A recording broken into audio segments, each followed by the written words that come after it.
Welcome to Alter Your Algorithm. This is a podcast where we talk about what influences us and how we can make sure it's Jesus. I'm Jackson Wells. Tyler Stalin. Tyler, why don't you tell us a little bit about last week's episode? All right, so last week we had Mark. It was a great episode. It was. His passion, his purpose, his outgoing lifestyle. I'm really excited to kind of dig back into that episode. Kind of talking about not his will and not his design for life. It was God's, and you know how life would be so much different if we had what we wanted. A lot of times our lives are a lot different than what they turn out. But as you look back, man, you know that we're where we're supposed to be. Absolutely. Verse we kept referring to last week was Colossians 3:23. It says, "Whatever you do, work at it with all your heart, as working for the Lord." I think that's a mindset that Mark has, and I think it's a mindset that a lot of the people that we're going to have on this podcast. Yeah, I think Payton will as well. You know, I think that verse is going to go really great with this lesson. We've had a lot of people reach out to us. You want to tell us a little bit about that? Yeah, it's been awesome to get text messages or just people coming up to us at church and giving us encouragement about the podcast. I've enjoyed recording it. It's awesome to see the encouragement, and we're glad that it's helping other folks out. So. Yeah, the biggest encouragement I've had from it is all walks of life and all faiths and all ages, you know, young to our more experienced people in life. Yeah, and it's been great being able to reach people in different seasons of life. So this week we have Payton Rogers. Payton Rogers is another good friend of mine. We're so excited to have Payton on this week. Payton, you want to tell us a little bit about yourself? Yeah, thanks for having me. I am Payton Rogers. I'm currently the Fire Marshal and Public Information Officer at the Hopkinsville Fire Department. Had the privilege of knowing Tyler for a long time. I just met Jackson. I've enjoyed the podcast, and I appreciate you guys reaching out. So you're the fire marshal. If we have too many people, you're the guy that shuts us down. I'm the guy. Unfortunately, fortunately, there's a few of us that work together. Luckily, I'm not the only guy. But yeah, that's unfortunately sometimes part of it. Yeah, gotcha. And then the slash here says Public Information Officer. What does that entail? So there's been a really big push over the last 5-7 years on public information as far as public safety is concerned. Michael Pendleton, who lived in our community and just retired from the fire department about 5 years ago, previously had that title. And I had the privilege of working with Michael, going to job fairs and different events when I was what we call blue shirts, the non-officer firefighter, and took an interest in what he was doing. And Michael retired, and I was fortunate to have the title. So, but the dual role of my days are kind of crazy. A lot of what I do is public information. Mostly what I do is fire marshal, fire prevention stuff. But public information is social media. It's talking to the media. A lot of it is fire prevention, injury prevention, doing podcasts, kind of all encompassing, kind of like a representative of the department. Gotcha. When I was a little kid, I remember, and this is elementary school, I remember going to the most terrifying assembly I ever went to in my life. And it was when these firefighters came in their full garb and were like, "If you ever see us, don't be afraid. We're here to save you." And it was terrifying because we got these huge guys and all the gear. Do you get to do any of that? Yeah, so we do that. We do about 125 different times a year, depending on what the event is. We try to go to all the schools throughout the year and talk to kids about that. Knowing the sound of your fire, of your smoke alarm.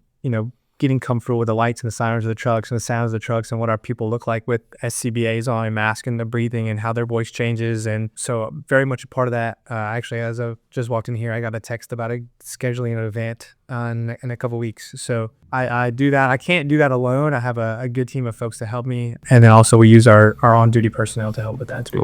Awesome. All right, so we're going to talk about Payton's 4 F's. I think as he's grown in seasons of his life, I think these have probably reordered, which is really, I mean, that's life, right? Yeah. So about probably 7-8 years ago, I probably would have first thought of you as fitness, right? And then here you are, you're married, you have a kid and, family, right? Right. I don't know him as much as we were talking before the podcast and his faith walk, but that's what we're kind of hoping to learn a little bit about now. And then now his career is fire. So you have his 4 F's: family, faith, fitness, and fire. So we're going to kind of look at some of those today and just kind of see how how those have shaped him, and how we're trying to find a balance of life, right? And then we're really going to kind of dig into that fire side, just to, how we prepare for life's trials. And, I think as a firefighter, you probably had to be pretty prepared for anything at any point. And that's life. So what can we learn from firefighters training and things of that nature? So we're kind of excited about that. Tell us a little bit about, let's start back at your training that you probably had for a firefighter first. I know there's some tests and stuff like that. So your current gig is a little different, but just kind of walk us through that foundation of day, like maybe a day-to-day fireman. So starting even from a recruits go through 300 hours now. It was 400 hours when I was going through it. Still very intensive.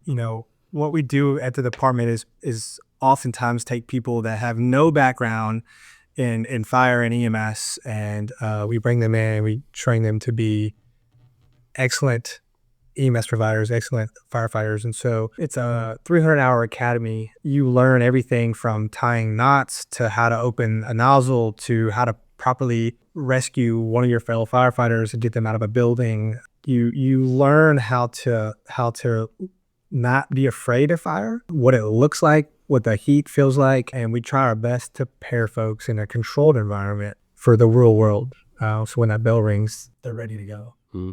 I like that. It reminds me of church. It reminds me of, like, we come to church, each person is going through something different, but we come in hopes that we will be prepared. We know that Satan's going to be throwing darts at us, so it makes sense to be as prepared as you possibly can. And you're not going to be able to anticipate everything. I'm sure you're not able to cover every scenario, right, but being able to cover most of them is probably nice. All right, you've said that family and faith are central to who you are. How has your faith shaped the way you lead your family and navigate your career? It's definitely challenged it here recently in the last 3 years when I became a father. Something that Tyler and I often talked about before that happened, how I thought that would never happen. I met my beautiful wife, 10 or so years ago, and we've been married for almost 5 and have a 3-year-old. And I think when you become a father, especially to a little girl like I have, just little girls or something else, Tyler knows that too, with Caroline. But it opens your eyes a little bit more, and it has challenged me to kind of get in the Word a little bit more, and be the husband and the father that I should be. I guess when times get tough, you're irritable, you had a long day. We can't take that out on a little girl that just wants to play, or play with Barbies or whatever. So yeah, it's challenging. In your job as a firefighter, you're oftentimes the first person that someone in distress is going to be interacting with, right? Typically, yeah. And so as a father, I'm not one, but I imagine that it's sort of like that. As soon as she enters the world, she's in distress, like she's crying. You and your wife are the first two people that she sees. And when your faith is strong, when you have that foundation in Christ, you realize, okay, He's giving me wisdom. He's giving me tools to take care of this thing, and this thing is a human, and I love her. It's a pretty cool thing. It is, and how it's kind of navigated, my career as well is, early on when I first started, I would pray for a quiet night. We have this bunk room. It's kind of like a barracks in a way. We're all kind of bunking there together, and I would sit in the bed and I would pray. Whatever comes out, I hope it's something that's not crazy or nothing at all. Maybe it oftentimes was not that way. We were usually up all night, it seemed like. But I found myself talking to God more at work than I had maybe previously done before I started the job, in a different kind of way, maybe. But I think the job has kind of grown me closer in a lot of different ways. Well, I can imagine it. As a firefighter, it's tough. I have an uncle who would remind us, Jackson, don't speed. I've seen so many accidents, and it was as bad as it was because people were going fast. He would tell us these stories about people that got hurt or killed that just, he didn't want that for us, and so he was protecting us. I can't imagine the stuff that you've seen and how it's affected people that they loved. And that's got to be tough, and it's got to be tough on you too. And I can see how that there's like a sink or swim kind of moment in your faith where it's like, how is all of this bad stuff happening? and that can really damage people's faith. But you also have all of this bad stuff is happening, but through it, God can heal. And whenever people adopt that mindset, a lot of good can come out of it. There's a lot of influence that you can have. Yeah, and I'll tell a quick story. About that is early on in my career, we were sitting down for lunch, and we had just sat down and ordered our lunch, and got a call for a person that was not breathing. So we, obviously jumped in the truck real quick. We go over to the house, and this individual had been deceased for some time. And I had the fortunate, unfortunate role of notifying the family, like, this person has passed. And I remember how surreal that was. And then, after we run the call, we went back to lunch. And I remember that was my first kind of moment, doing something like that. And I want to say an opportunity, but a tender moment with a family that, just lost someone. But we have to go back. We have to have some sense of normalcy. How do you eat lunch after that?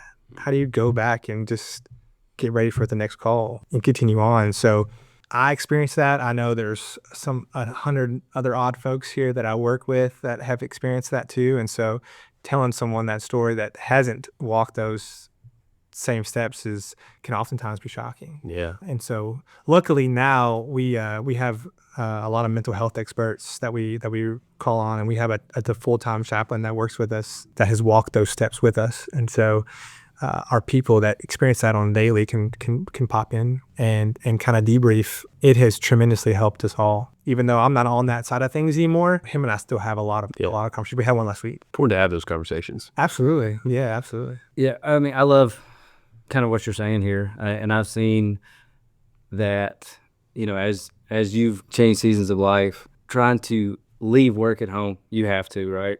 Yeah. And you have to, whenever you come home, you got to be present. And you're walking your dog in the morning.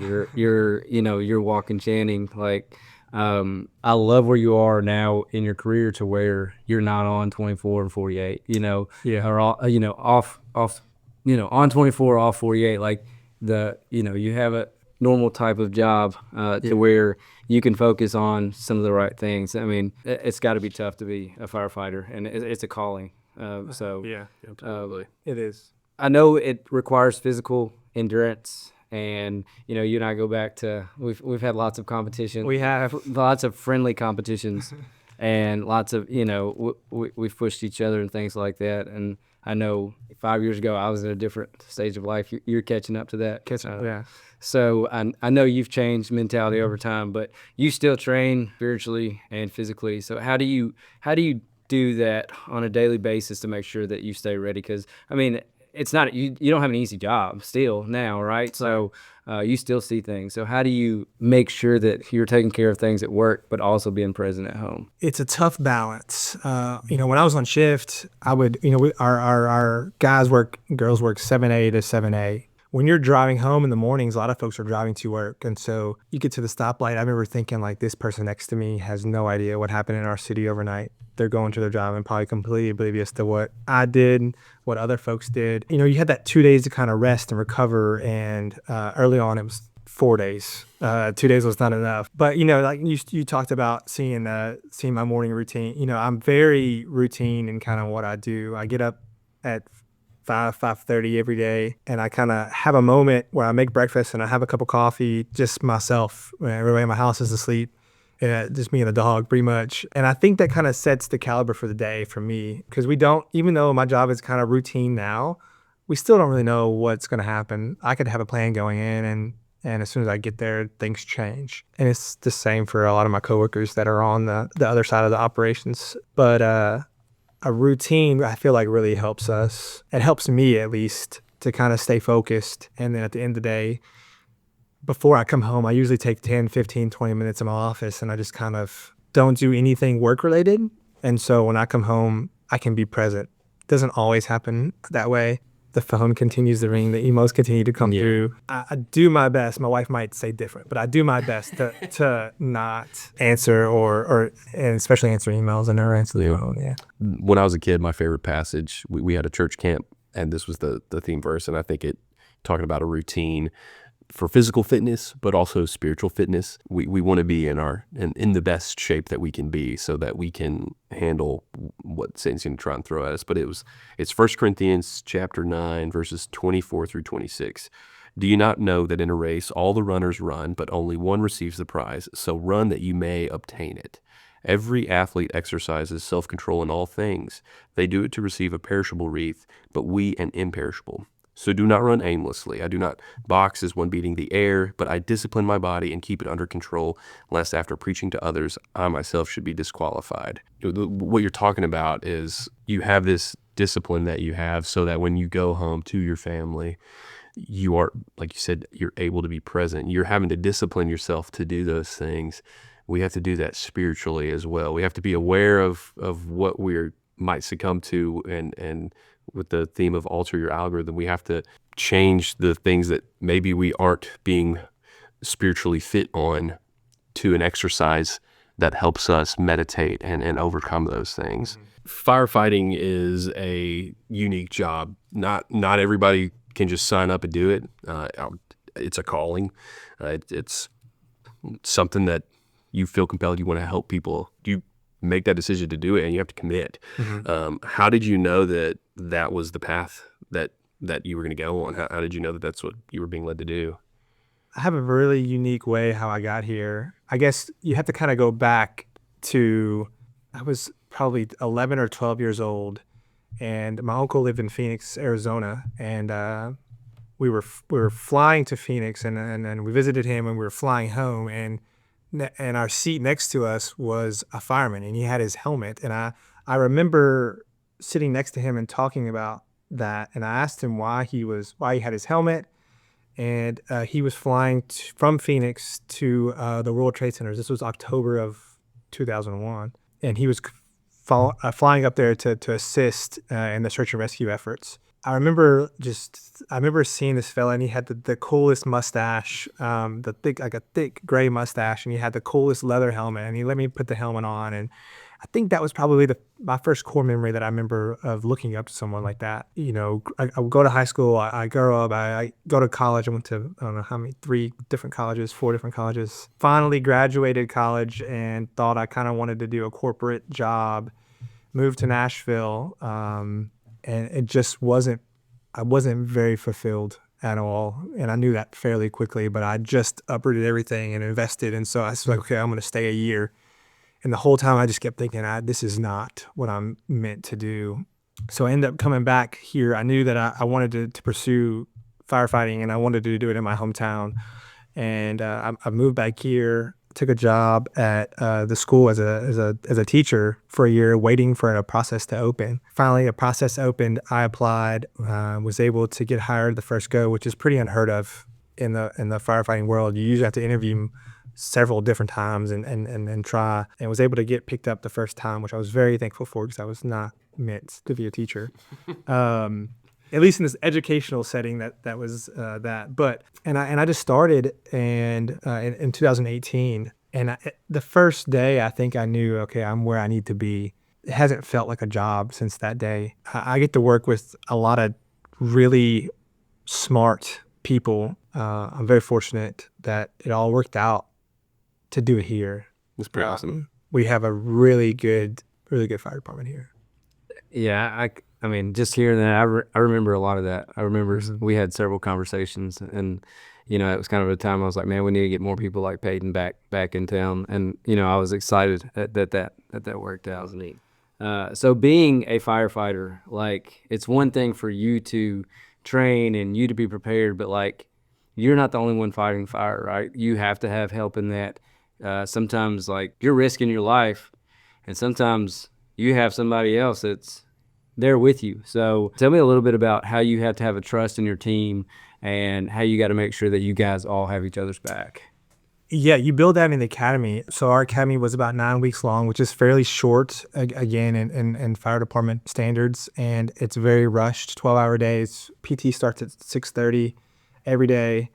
You get through that, and you learn to develop that trust with your brothers and sisters that are in that academy with you, and then you kind of get split up. You kind of get to different shifts and different stations, and you lose those brothers and sisters you had in the academy that you develop this good rapport with and this good trust with. You have to create that with the folks that are already on shift. Let's kind of say a quick story. After I got promoted to lieutenant, which is kind of the officer of the station who rides in the front seat of the fire truck, kind of oversees that first line personnel. We had a fire. It was 2 or 3 in the morning. I was dead asleep. Bell goes off. We wake up. I kind of felt like I woke up as we were going into the door of this building. The whole, there's a fire somewhere. Smoke is banked down to the floor. We really couldn't see it. We had to use a thermal imaging camera. And my partner that night was one of my academy brothers, Brandon Isbell, that I remember you're amped up, your heart rate's 160, 200. And I remember like Brandon tapping me and saying, "Hey, I got you. I'm back here." And we push in. Brandon has the thermal imaging. We're trying to find the fire, and it's loud. And like, again, you can't see your hand in front of your face. And as we're pushing in, we almost get to where we think it is. Brandon finds it on the tick, and we extinguish it. And then it gets even darker than it already was. And after that, there's a wall of boxes that ignited on our back that were behind us, our escape out of this building. And our command that was on the scene that night was telling everybody to get out, to get out. I remember us exiting out of the building and being so thankful when we had a second to kind of breathe, and after it was all kind of over and was coming down, how thankful that Brandon was there, because we went through 9 weeks together, and he was at a different station, and I didn't get to work with him very much until that moment. I think that might have been the first time we were ever partners on the truck. It's crazy. I was just so thankful he was there, and everything went great. Nobody got injured, and we were able to do the job that we needed to do. But it's funny how that worked out. A bad situation, it could have been a bad situation. Luckily, it was avoided, and I think a lot of that is because Brandon and I could trust each other. I kind of knew what he was going to do before he did it, and all of our guys kind of train on that. They try to predict what each person's going to do, what tool they're going to grab, how they're going to react in a situation. We'd be kind of trained on that. So trust is arguably the biggest foundation, I think, of our job. Well, you have to work together, and I think something that spiritually we have to change is isolation. We try to do our walk with God by ourselves sometimes, and that's something that we need to be aware of, and we need to change. Ecclesiastes 4:9 says, "Two are better than one because they have a good reward for their toil. For if they fall, one will lift up his fellow. But woe to him who is alone when he falls and has not another to lift him up." We need somebody there with us. We need that brotherhood. Be aware of what your brother can do, because maybe, just maybe, they've gone through something that you haven't before. They know how to get through it because maybe they had somebody before them show them how. It's so important that we're aware of people that are looking out for us. It's aware that we are looking out for people, and just the openness to help is mindset that we need to be okay with receiving. Yeah. I love that verse, and I love the story. I can't help but think, as like you said, our walk, you got to surround yourself with people that are trying to go in the same direction. And then, the iron sharpens iron, but sometimes that's misunderstood. You can't sharpen iron without a little bit of friction. So you need somebody, one, who has your back, but two, who will tell you and step up and say, "Hey man, you're going down the wrong path." And you have to, I'm sure that's the same thing in firefighting. If somebody's messing around and not paying attention or not doing what they're supposed to be doing, you got to be willing to kind of, get into them a little bit and say, "Hey, we're going this way."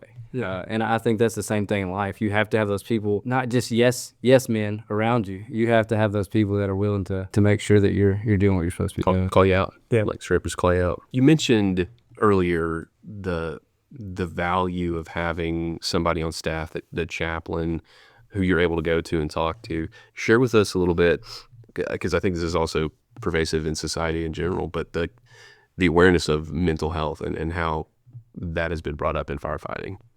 It is a very progressive thing for a department to have a chaplain on staff. A lot of them have them on call, or maybe they're PRN, or they just come in during critical incident debriefings or something. With ours, having an office and being right down the hall, he's in charge of uniforms for everyone. So if someone's having a hard time, they could say, "Hey, they can make up something that, I need to get a t-shirt, or I need to exchange my hat." Okay, go see Nathan. They can go over there and have a 20-30 minute conversation. Nobody has to know about. Everything is kept close to the vest, but it has, I think, improving our department tenfold. Previously, we didn't have anything like this. We would bring in outside agencies, and what we were finding was when we were telling how getting everything out and talking about this call, we ended up kind of being a therapist, and those folks on the other side that were supposed to be helping us were kind of like, I don't know if I can listen to some of the things that we were talking about. I had one of those calls early on in my career where it was kind of that kind of shock call, and I remember going back to the station. Nobody said a word in the truck. We get back, and we pour a cup of coffee, and they said, "Okay, let's go wash the trucks." I remember thinking, like, I don't even know what just happened. I need to process this for a minute. I can't go back to work, immediately jump back into it. And sometimes we have to, but if you have an opportunity to debrief with someone that's trained in it, and our chaplain, Nathan Miller, he's, like I said earlier, he's walked the walk. He's a paramedic. He's a fireman. He's been a fireman, and he's also a pastor on. I feel like I think I actually met Nathan Miller earlier this school year. You might have. Sure. Yeah. He pastors a church in Cadiz, lives here in Hopkinsville, but he's walked the same steps as our people are walking. So when we're talking about things that we're experiencing or talking about the feelings maybe we're going through, Nathan has likely felt those same things that our folks had. And before we brought Nathan over, we had a really close call where we had a kind of an inter-department crisis, and we didn't really know what to do.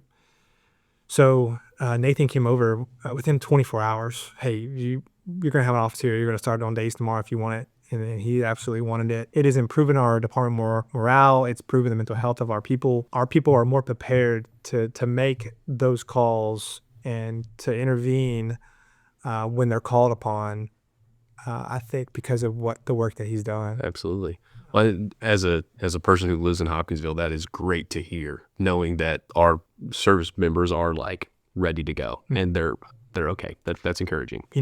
The statistics show that we lose more firefighters to suicide, firefighters and EMS personnel and police officers to suicide than we do on the job. To me, the statistics are a crisis, and so his work has really helped our people also stay rooted in faith and stay mentally prepared to continue doing the job. All right, Payton, we've really enjoyed this conversation. We've learned a lot about the fire department and what goes on in daily life. We're so appreciative of you being here. So we're going to kind of finish up with ways that we can fireproof our faith. I think that's very important, just leaning into the topic that we've had today. Fires don't schedule themselves, and neither do life's trials. So there's so many things that we can do. I think the first thing that you have to do is make sure we're training daily, make sure we trust our training. That's mentally, physically, spiritually. Make sure we're taking time for ourselves, but make sure that we are leaning in on God there and support of others. Absolutely. You also got to trust your preparation. When the heat rises, you got to rely on your foundation of faith. So make sure that you are trusting that preparation. Jesus is not going to lead you the wrong way, even though it might seem like, why am I coming back to Hopkinsville after living a life in Nashville and luxury? Jesus isn't going to lead you in the wrong way. The last thing is be sure to feed the right fire. We've got so many things that are vying for our attention, for our heart. Feed the right fire. Feed the training that is going to help you become spiritually stronger. And if you're not fueling yourself correctly, you're not going to be able to grow. So this week, we're going to challenge you to identify one area. We listed the 4 F's. Don't feed the fire like the actual fire. You don't want Payton showing up at your house. But faith, family, or fitness.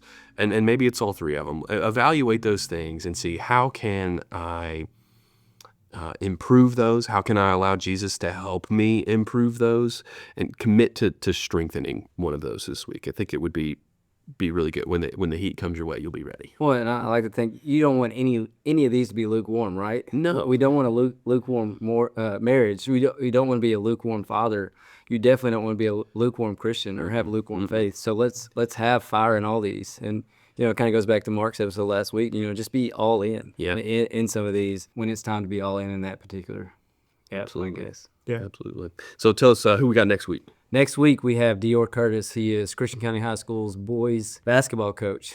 He's just finished up a great run in the district tournament. So we look forward to having him on, and it's going to be another great episode. I'm excited to meet him.